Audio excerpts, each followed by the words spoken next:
In this video, we're going to talk really briefly about how you can use one of the tools within your Power DMS assessment tool to create or generate tasks. These can be one-off tasks, they can be reoccurring tasks. Um, how you manage your assessment and when things are due is totally up to you. But if you don't know that this is available to you, you don't have the choice to use it. So sometimes you don't know what you don't know, and you just want to put it out there that this is a really great tool, especially for those time sensitive items that might be reoccurring. You can set yourself a reminder. It'll populate to your inbox the date that you select it. If you have questions on the Power DMS assessment tool or how to create tasks, reach out to Power DMS support. Use the resources that you can find underneath the help. Reach out to maybe your person at Power DMS who assists you in education. Lots of resources out there, as well as accreditation support networks. So I'm going to navigate away from that intro PowerPoint. When you're new to CALIA accreditation, newly enrolled, or a lot of times we find that there's a change in accreditation managers for organizations that have been accredited for a long time. Where do you start? One of the places we encourage folks to start is taking a look at Appendix E within each of the manuals, and those are time sensitive standards. So Appendix E has a list of the time sensitive standards because these are things that have to be done at certain times within your organization. They can't be late, otherwise potentially they could be considered out of compliance. So good place to start is here, asking yourself, what's time sensitive? What do you have? What do you need? When do you need it? Who's responsible for it? Do they know it? And working that system out within your organization and your own management process of your assessment so that tasks and things that need to get done can get done on time. And sometimes they have to be planned for, sometimes they have to be budgeted for. So take a look at this. I just point this out because um, when you're thinking about the potentially using tasks in Power DMS, maybe you don't love the task feature for everything, but maybe you use it for some of the time sensitive tasks. So just a good place to start right there. Because I'm in the law enforcement manual, I'm just going to navigate to a time sensitive standard. In this example, 84.1.6 in the property and evidence function, because there's some bullets here. Some of them are time sensitive. An inspection has to occur semi-annually. Audit of property and evidence when there's a custodian change. Annual audit of property and evidence conducted by a person not routinely or directly connected with control of property and evidence. And then unannounced inspections at least once a year. Difference here. Difference between at least once a year can happen whenever you guys determine within that year versus something that's annual. Annual needs to happen about every 12 months apart from each other. Semi-annual needs to happen about every 6 months apart. Within reason, sometimes there can be a little flexibility, but keep that in mind when you're thinking about things that are time sensitive. So we want to take a look at how to potentially use tasks, the tasks function inside your assessment tool to help keep track of these things that are time sensitive. So when you're in your assessment, again, in a different video, we talked about attachments and highlights.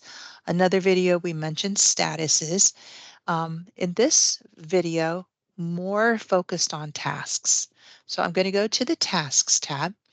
Right now, an auto-generated task is that it needs a status. This task stays here until you set that status, and then it goes away. But in addition to this auto-generated status, we can create tasks. I'm going to click New Task. You can create one-off tasks. Hey, just a reminder to myself, I need to do this. Or you can create reoccurring tasks. So if this was a one-off, let's just say that your property and evidence custodian is going to retire a few months from now. So let's just abbreviate this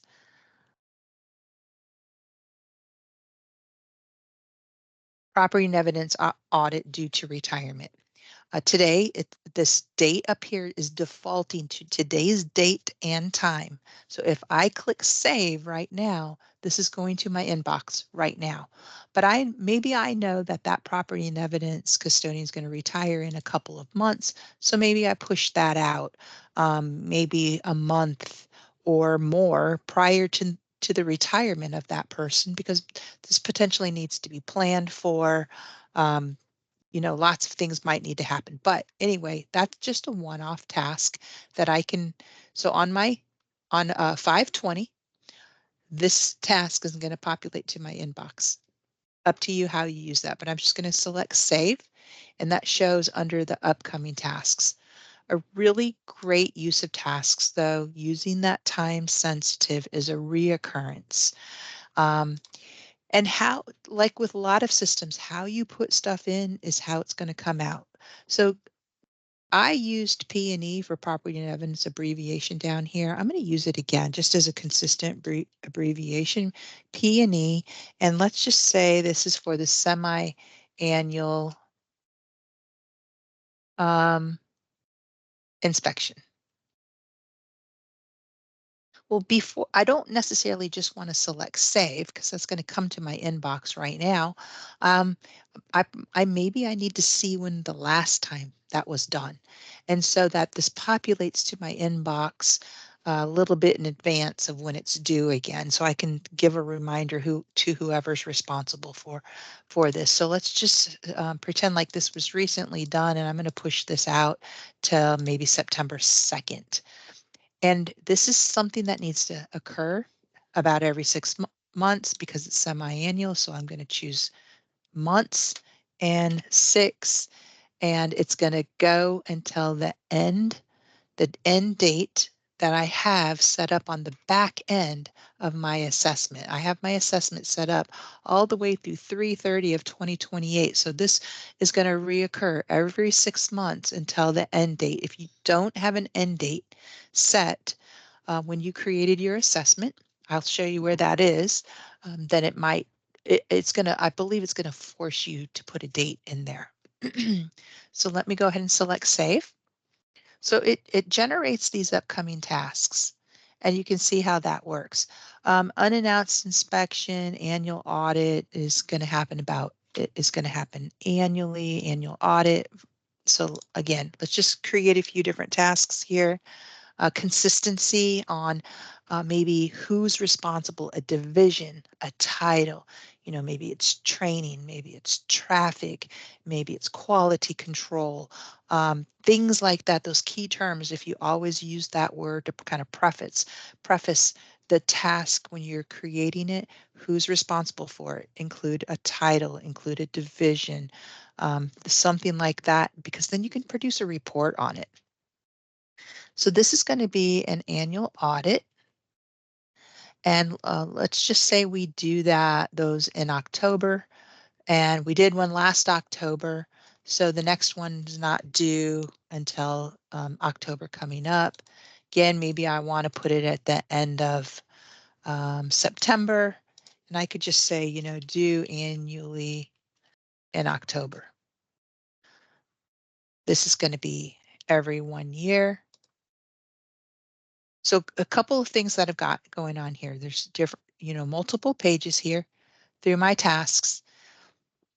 So now that I've got these here and I've been a little bit consistent in labeling, and let me just go to another standard and show you, because I use that keyword term. Here's a standard that requires training. Training has to occur at least biannually, time sensitive thing. So because this is a training type of a task, I'm going to start it off with the word training. What type of training? It's code of ethics training. It's reoccurring. Maybe we haven't done this yet. Maybe this is due in March. So maybe I'm going to back this up a little bit, because in the future, I want this reminder to come to me just a little bit early, maybe in February, and we do this every 2 years. you decide, when you want it to hit your inbox, and then when's the last time it was done? Has it been done yet? Do I need to backdate it? Do I need to date it in the future? So it's going to hit my inbox now, and then it's due again in 26. It's due again in 28. So you can kind of see how those reoccurring tasks can come up. You could potentially take the time to create a task for every single standard, every single requirement. Sometimes things are just going to happen annually. As much as possible, just based on feedback that I've heard from accreditation managers, I think using a keyword, again, traffic, investigations, quality assurance, training, property and evidence, maybe things that you only get from the chief, maybe things that you have to get from internal affairs or personnel, hiring type documentation, whatever that is, be real consistent on that. And then because in addition to it just hitting your inbox when it's due, some of these things you might want to produce a report so that you can in advance let somebody know, hey, this is what I'm going to need from you this month. This is what I'm going to need from you through the end of this year. This is what I need from you right now. So if I navigate to the title of my assessment, I could do this by chapter, but take training, for instance. There's training requirements potentially in every single chapter all over the place. So now I'm going to go to across the top to tasks. I created those tasks in my role of accreditation manager. If I wanted those tasks to hit other people's inboxes, if it may be in the role of accreditation team, that I would have needed to ensure that I created those in the appropriate role. But in this case, if it's just me in here, I can produce some reports. So in this task field right here, I can use that keyword such as training, P&E, whatever that is, and then click search. And now here's a list of those reoccurring tasks. But maybe I need that just between today's date and the end of 2024. So I'm going to just change that. So now, again, if you think about if you created a training task for everywhere within the standards that training was required, and I say, I want to produce a report for this calendar year of everything that's required before the end of the year, I would have this full list here. I've narrowed it down. The other thing that you can narrow down is as things are completed, you would probably mark them as completed. So I don't really need in this to-do list of things that are completed. I want what's current and upcoming. So maybe I narrow that down.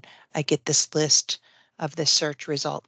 Now you can export this because this is just one. Let's switch that keyword phrase to P and E.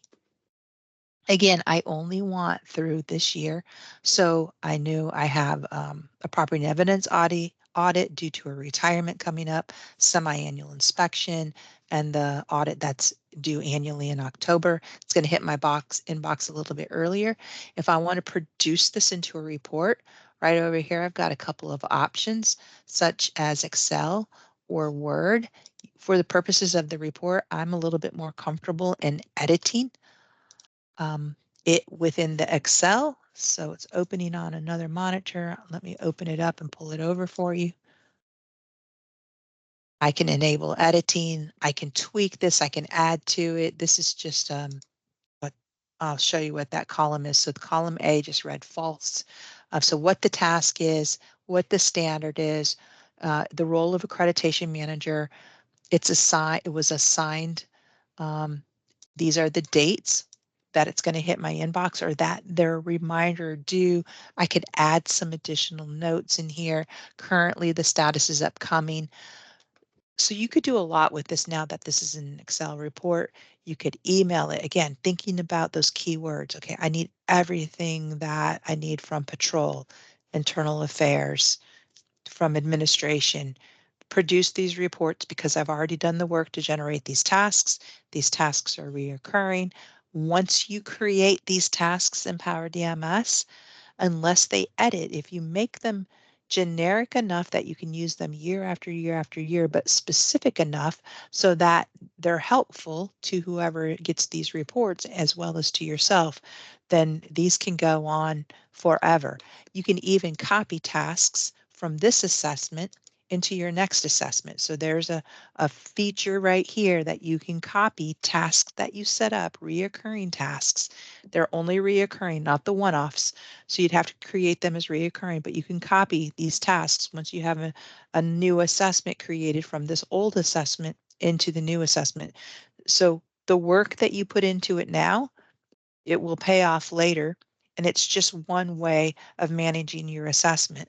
Another thing is whoever is in that manager role or the team role or whoever is in those roles or those positions that you create those tasks to show up in their inbox for, as people move in and out of those roles, the tasks stay with the assessment. They don't leave with the person who's responsible for it because their management was a different way. So hopefully that makes sense. Hopefully that's helpful to you. I would encourage you to use the help tools, reach out to Power DMS, but this is just one tool of many. Reach out to your accreditation support networks, see who uses these, see what lessons they've learned, how they've been successful with it, and maybe they use other tools that are more successful to them. So again, learn from other people's lessons learned and take that and incorporate it so that you're managing your assessment the way that works best, not just for you, but as well as for your organization.